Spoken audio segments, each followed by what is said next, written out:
Hello everyone, welcome to our channel Shubho and Songita's Food and Blog. আজ আপনাদের সাথে share করছি একটি মুচমুচে ইভিনিং স্ন্যাক্স। প্রথমে ডিমটিকে সেদ্ধ করে রাউন্ড শেপে পিস করে নেবেন। তারপর একটি বাটিতে আলু সেদ্ধ, পেঁয়াজ কুচি, লঙ্কা কুচি, জিরের গুঁড়ো, ধনিয়ার গুঁড়ো, লঙ্কার গুঁড়ো, চাট মশলা, গোলমরিচের গুঁড়ো ও স্বাদমতো লবণ দিয়ে মেখে নেবেন। এরপর সামান্য আলু সিদ্ধ নিয়ে রাউন্ড শেপ করে তার মধ্যে ডিমটি দিয়ে আবার আলু সিদ্ধ দিয়ে মুখটি বন্ধ করুন। এভাবে বাকিগুলো করে নিন। এরপর বাটিতে বেসন, চালের গুঁড়ো, গোলমরিচের গুঁড়ো, হলুদ, জিরের গুঁড়ো, লঙ্কার গুঁড়ো, সামান্য লবণ ও জল দিয়ে একটি ব্যাটার তৈরি করে নিন।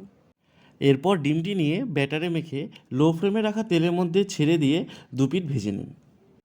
দেখবেন আপনাদের ডেভিল এগ রেডি। ডিশটি কিন্তু ফেলে রাখবেন না, নইলে পাড়াপড়শি আক্রমণ করতে পারে কিন্তু আপনাদের বাড়িতে। ভিডিওটি ভালো লাগে থাকলে লাইক, কমেন্ট ও শেয়ার করবেন। এবং চ্যানেলটিকে অবশ্যই সাবস্ক্রাইব করে পাশে থাকা বেল আইকনটি প্রেস করবেন। দেখা হচ্ছে নেক্সট ভিডিওতে।